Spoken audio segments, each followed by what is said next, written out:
Okay, here I've taken apart my tail light, brake light on my quad, Honda 300, it's a 96 old quad, but the brake light lens is shattered. Instead of spending 20 bucks on a freaking lens, and I can't get just a lens, I gotta buy the whole freaking thing. So I'm taking a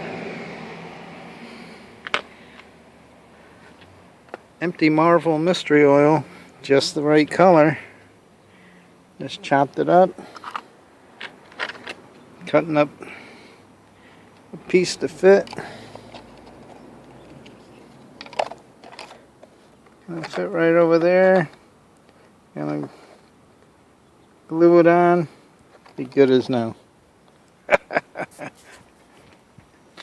Don't call me cheap for nothing. Okay. That